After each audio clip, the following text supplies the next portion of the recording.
I knew something was off when I walked into the Monday sync and my name wasn't on the agenda. Again, third week in a row, no updates, no questions. Just Nathan steamrolling through slide decks like a discount cruise director with too much hair gel and not enough self-awareness. I sat there, sipping lukewarm coffee from my chipped world's okayest strategist mug, pretending not to notice that the Sable Enterprises update, my account, my pitch, my relationship, is being attributed to general team efforts, which is corporate for we're stealing your baby, Aaron, but please smile for the group photo. At first, I gave him the benefit of the doubt. Maybe he really did think I was overloaded. Maybe those temporary reallocations were actually temporary. But then he started referring to my original proposal deck as a legacy document. As in, we've moved on from that legacy doc Aaron put together. Like I was a ghost haunting my own project. And ghosts don't get invited to pitch meetings. I found out the Sable strategy call had happened after it ended. The calendar invite went out, just not to me. The kicker? He used my deck. The one with the blue border, the side note about Sable's CTO's obsession with modular design systems, the market segmentation flow I built from scratch. It was unmistakable. A junior analyst even pinged me on Slack to say, "Nice deck today." Nate crushed it. He crushed it with my blood, sweat, and perfectly kerned typography. If you're still here, listening to this, I'll pause for a second to ask something quick. Go ahead and hit that subscribe button, maybe even a like. 90% of folks never do, and honestly, it keeps this little revenge machine going. It's the corporate version of a high five after slapping a fraud into the next fiscal quarter. Anyway, at first I thought maybe I'm overreacting. Maybe Nathan really is just trying to streamline. But when I asked him about it directly, he chuckled, said something like, "You're so detail-oriented, Aaron, but I think you might be too close to the project. It's good to get fresh eyes on it, you understand." And he patted my shoulder like I was some intern who brought the wrong coffee order. That was the moment the fog lifted. This wasn't about bandwidth. This was erasure, dressed up in beige corporate jargon. And I was just supposed to smile and disappear while he danced across the finish line in my shoes. So I did what any sidelined strategist with 2 decades of experience, a petty streak, and a Google Drive folder labeled "Oh hell no" would do. I started documenting every file version, every email where my name was scrubbed from the CC list, every calendar invite that somehow skipped me but included Nathan D. Personal Gmail, yeah, that one raised an eyebrow. I kept a private tracker in Notion labeled Sable Shenanigans, and with every entry my suspicion inched toward certainty. And that certainty carried a familiar taste. Coppery, bitter, a slow simmering rage that I'd felt once before. When my old roommate pawned my guitar for rent money, and then gaslit me into thinking I never owned one. I wasn't about to let that happen again. Because here's the thing about being invisible. It gives you the best seat in the house to watch everyone else trip over the lies they think no one's looking at. And I was looking. Closely. It was a Tuesday.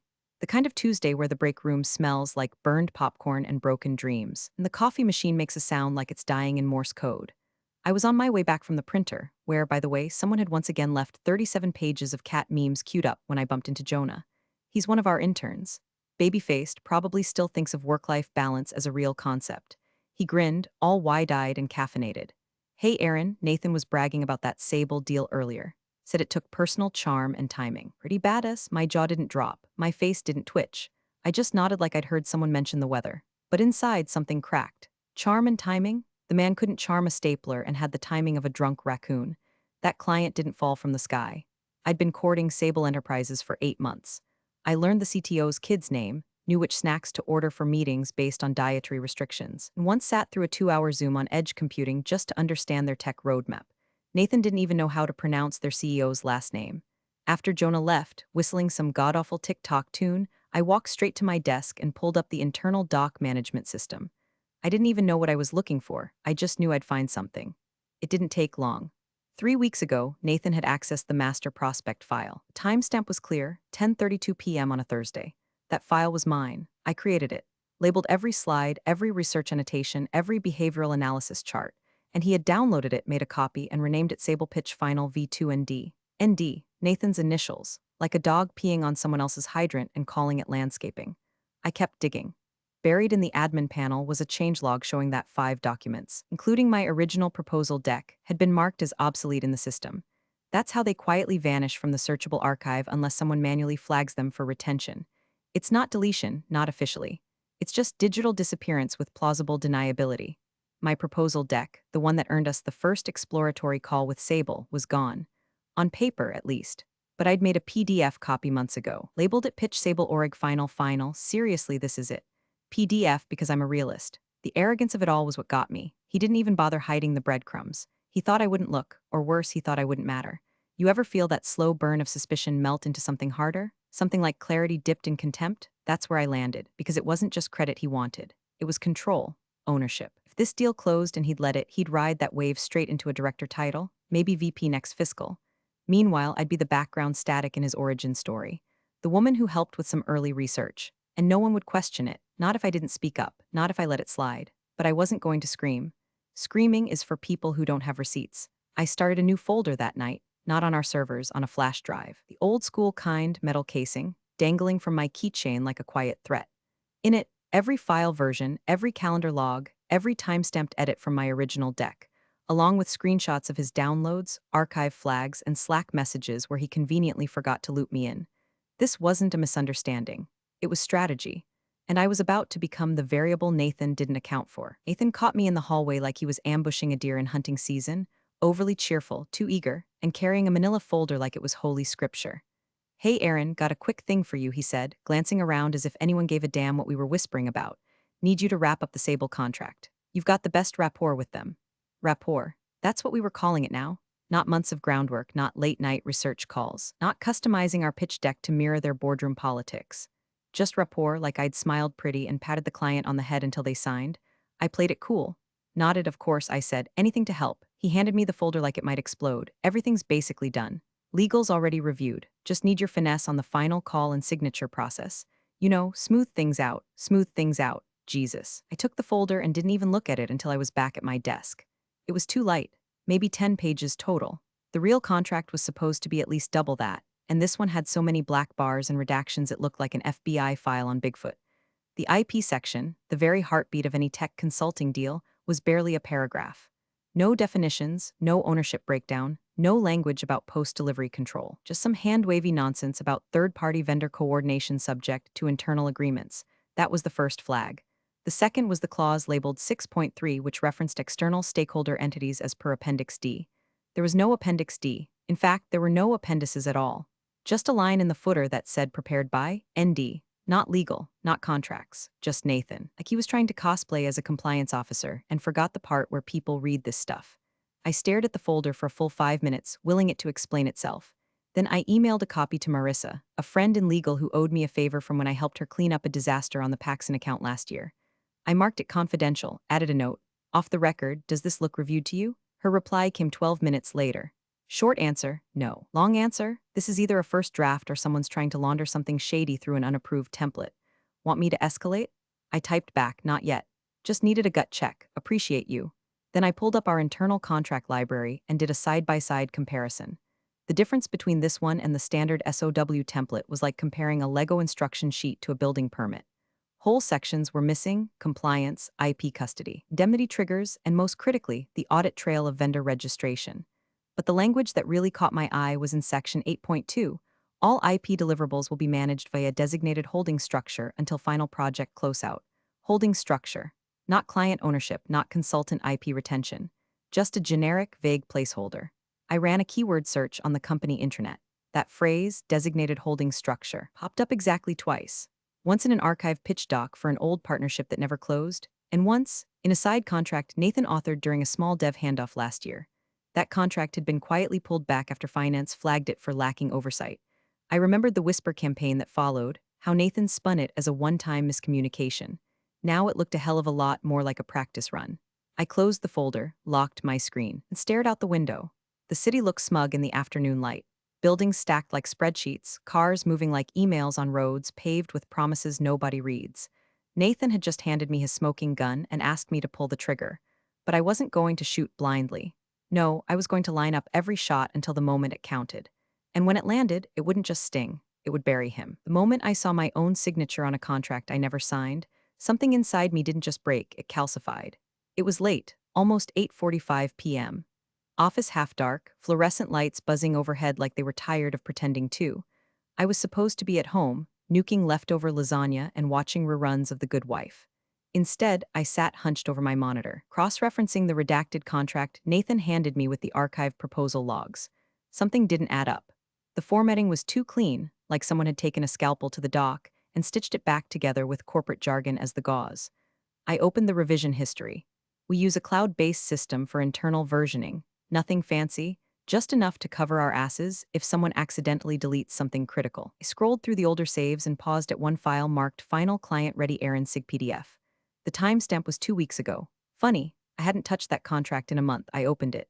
My digital signature sat proudly at the bottom next to the project code and client designation. Same font, same stylized initials. The only problem, I never signed it. I never even saw this version. My jaw clenched so tight I heard something click in my ear. I pulled up my DocuSign logs just to be sure. No record of that signature. No record of that file. But there it was, embedded in the PDF metadata, signed by Aaron D., timestamped 07/1410, 06 a.m. I checked my calendar for that day. Back-to-back meetings from 9 to noon, including one with Nathan. My laptop had been left unattended for a whopping 6 minutes while I grabbed a granola bar and came back to find him sitting at my desk, saying he just needed to grab a file real quick. Son of a bitch. That's when I remembered something. Our print station, the one next to the snack fridge, had an auto login glitch. Nathan had mentioned it once, smugly laughing that it still hadn't fixed it. If you didn't log out manually, your session lingered. And if you saved credentials in browser, like half the department did because remembering passwords is apparently rocket science, they stayed cached. I hustled over and fired up the station. Chrome opened to our internal dashboard. I clicked on the file server link, still logged in as Nathan. I don't know if I was shaking or just vibrating with a kind of quiet wrath that could melt plexiglass. There it was. A hidden folder buried 2 layers deep. Resources Client Docs. Alt Docs. The period before the folder name is a cheap trick. It keeps it invisible to casual search, but not to someone who knows where to look. Inside, a trove. Email threads between Nathan and Sable's procurement team, but not through his work email, through a personal Gmail account, nathndventures@gmail.com. That's not even subtle. It's like robbing a bank and handing them your loyalty card. Attached to one of the emails was a vendor intake form, half-filled, naming Lark Bridge Holdings, LLC as the subconsultant on file. I opened the LLC registration database. Registered 2 months ago. Owner, N.D., listed at a P.O. box in Jersey City. That's not even where he lives. It's just where you send things you don't want your wife to see. The vendor contract listed Lark Bridge as project support, with a 4.5% back-end cut of all closed deals involving cloud migration strategy. Which, surprise, was exactly what Sable needed. He wasn't just cutting me out of the credit. He was siphoning company work into a shell company with a payout clause and laundering it through the back door using my name. That wasn't betrayal. That was fraud. And it was happening under the noses of a half-asleep executive team too busy praising thought leadership to notice the dead fish smell under their floorboards. I copied everything. Emailed nothing. Downloaded the files onto my personal drive, encrypted the folder, and locked it in my own cloud vault with a key that only 3 people on Earth could guess. My first dog's name, my mother's favorite wine, and the year I almost quit corporate life for a food truck in Vermont. This wasn't just about revenge anymore. It was about precision. If Nathan wanted to play chess, fine. But he was about to learn what happens when you think the pawn in glasses doesn't know how to flip the damn board. I didn't storm into legal with evidence in one hand and righteous fury in the other. That's amateur hour. You don't corner a snake while it's still coiled, you draw a chalk circle around it and wait for it to twitch. So I played dumb. I drafted a message to the risk and compliance liaison we all called Robot Dana behind her back, because she spoke like her soul had been outsourced to an algorithm. Subject line, quick clause clarification, hypothetical scenario. Body text, hi Dana, working through some language in a potential contract for a cloud migration client. Quick question, hypothetically. If a non-registered vendor entity was inserted into a contract for internal support services, e.g., data handoff or design architecture, would that violate our indemnity coverage or trigger a policy review? Asking for cross-functional clarity, not an escalation. Appreciate your insight. I hit send. Waited, ate a stale granola bar, scrolled through a spreadsheet I didn't care about. Dana replied in 6 minutes flat. Hi Aaron, yes. The use of non-registered vendor entities within client contracts, even in support roles, represents a direct violation of both our indemnity protection clauses and our audit compliance policies.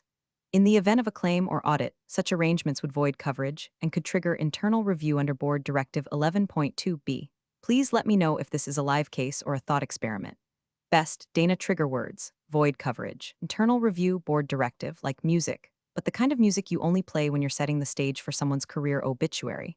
I stared at the email and just breathed, not because I was scared, because I was ready. I opened the original contract, not Nathan's corrupted Frankenstein draft, the master doc, the one that still had my fingerprints on the bones. I created a new addendum, titled it Vendor Oversight Disclosure. Clause 6.3 Clarification. Wrote it in the driest, most boring legalese I could muster. Any deliverables outlined in Section 6.3 of this agreement, if conducted via third party or auxiliary support structures, must be disclosed per policy 11.2b and registered within the company vendor intake framework before execution. Noncompliance may trigger indemnity policy suspension. I slipped that addendum into the tail end of the document, quiet, surgical, tucked between signature lines and the arbitration clause, like a tripwire hidden in tall grass. Next, I updated the contract metadata, timestamped the version, noted a quiet revision in the changelog, and uploaded the new version to the shared drive under the expected name, Sable Contract Final Q3v4, docx. Same name Nathan would search for. Same file path. Just one very sharp, invisible hook embedded inside. Then I went further. I created a second file. Looked exactly the same, except it was the version he had tried to push through. With the forged signature, the vague designated holding structure nonsense, and that quietly damning vendor clause. I renamed it Sable Backup Draft Refonly docx and uploaded it to a private folder only I could see. Why? Because when people get caught, they panic. They delete, overwrite, scrub history like digital janitors. But this time, when the panic started, there'd be a full mirror copy, and it wouldn't be me who was unprepared. I left the office that night calm, not triumphant, just clean, the way a surgeon feels after pulling the last stitch and tossing their gloves in the bin. Nathan still thought he was running the show, still sending me cheerful little Slack messages like, "Thanks again for helping smooth this out, Aaron. You're the glue here," smiling face with smiling eyes. I smiled back. Typed, of course.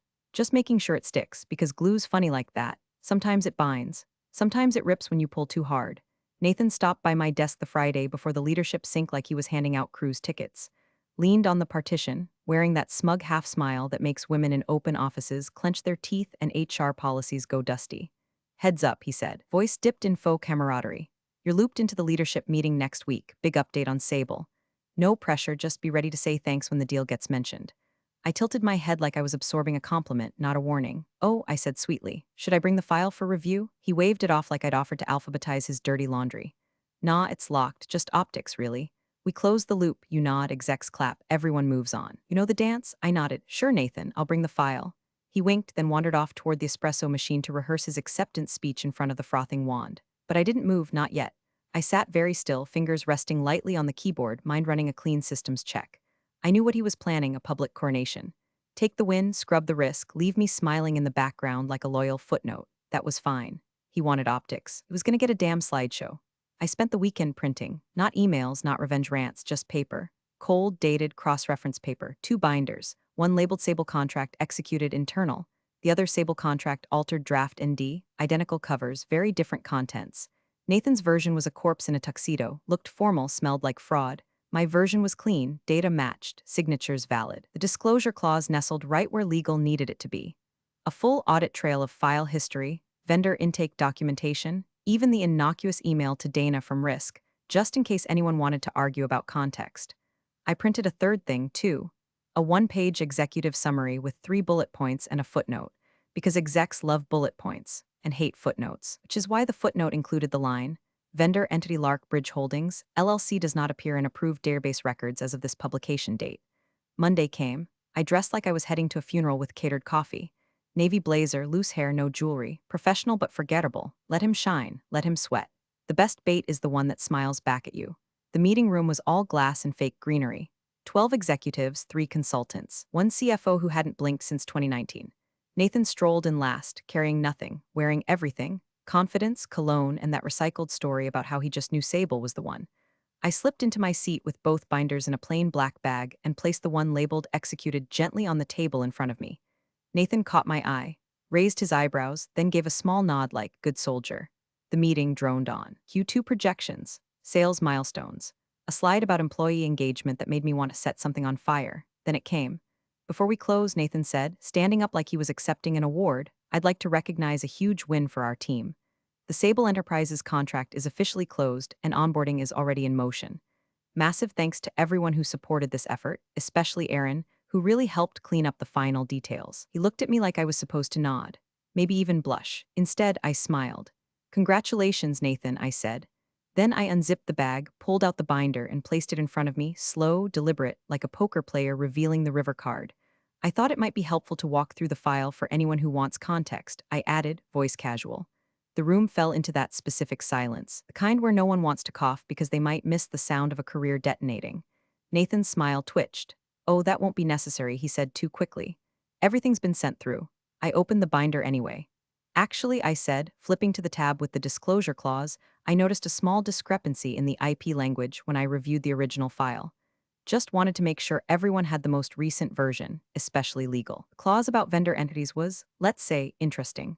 A rustle of papers. The GC leaned forward, and Nathan finally blinked. The game had started, and I was holding every damn piece. Nathan began speaking like he was delivering a sermon at a church built entirely out of buzzwords. He stood at the head of the table, arms slightly outstretched, palms facing down, like he was baptizing us all in a shallow puddle of his own ambition. "We've come a long way this quarter," he began, pacing slow like a tech speaker who practiced in the mirror too long. "There were bumps, sure, but thanks to some bold direction and real-time agility, we not only stabilized, we won." No one was taking notes. Half the execs were checking phones under the table. The CFO looked like he was solving quantum equations on a legal pad. But Nathan, he was glowing, lit from within by the raw ego of a man convinced no one could see the trapdoor beneath his feet. "And I want to take a moment to spotlight one of our most important strategic acquisitions this quarter," he said, raising his voice just a hair. "Sable Enterprises. A seven-figure contract that positions us not only as a service provider, but as an industry thought partner." He let that phrase hang in the air like it had weight. Thought partner. I've seen post-it notes with more vision. Nathan continued, eyes flicking across the table like he was measuring applause before it even arrived. "This deal was personal," he said. "It took patience, precision, and a lot of trust building behind the scenes. But we got it done. And I'd like to thank Erin Daniels, who helped in the final stretch, really stepped in and played her part like a true team player." I smiled. No teeth. Just the kind of expression you wear when you're watching a man build his gallows out of recycled talking points. "Congratulations," I said softly. Then I reached down, unzipped the side of my bag, and slid the black binder onto the table like it was just another report. The cover made a soft thunk as it landed. Nathan's smile twitched. He glanced at it, then glanced at me. The air shifted, just a hair. You know that feeling right before lightning cracks, like the room is holding its breath? "I brought the finalized file," I said, tapping the binder once. "Figured if we're all celebrating, we should make sure legal and compliance have the most updated copy." The general counsel, who hadn't spoken all morning, perked up like someone had just whispered the word liability. He reached across the table, fingers already flipping open the cover. "Appreciated," he murmured, scanning the index. "Is this the one with the disclosure addendum?" Nathan blinked. "Disclosure?" I tilted my head innocently.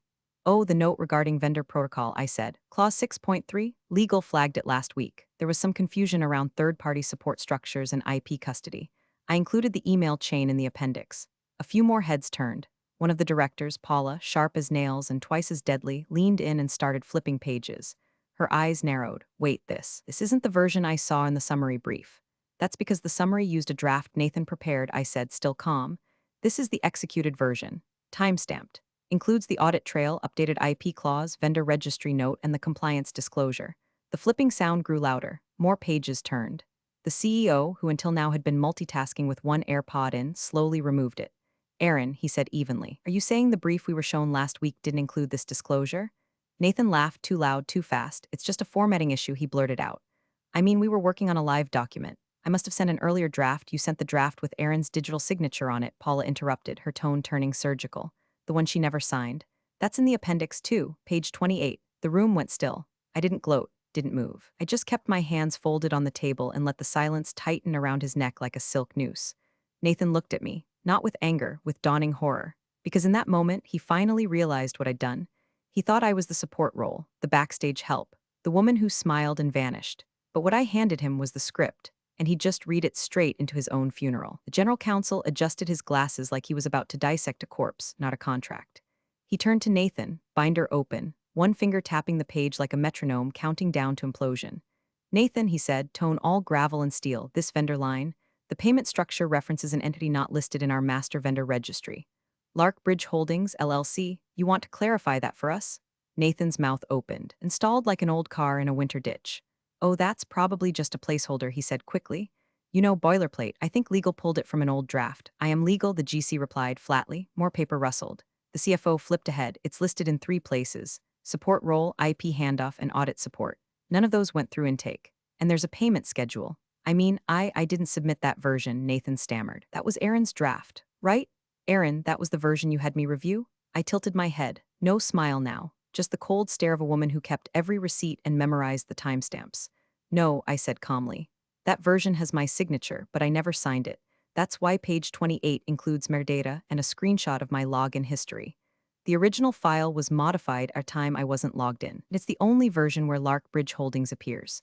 Paula looked up from the binder. You forged her signature? Nathan's face drained. I wouldn't say forged, the general counsel cut him off. I just did. The CEO leaned forward, voice low. Nathan, what is Lark Bridge Holdings? And there it was, the moment. I could have let it hang. Watched him scramble like a trapped rat under fluorescent lights. But no, this wasn't about theater. It was about clarity. So I spoke, voice quiet but sharp enough to cut glass. You might want to ask him about Lark Bridge Holdings, LLC, I said, turning toward the CEO. Because it's not in our vendor registry. But it is registered to a P.O. box in Jersey City. Same street his personal LLC used back in 2022 for a short-lived dev consultancy. And the email coordinating with Sable's procurement?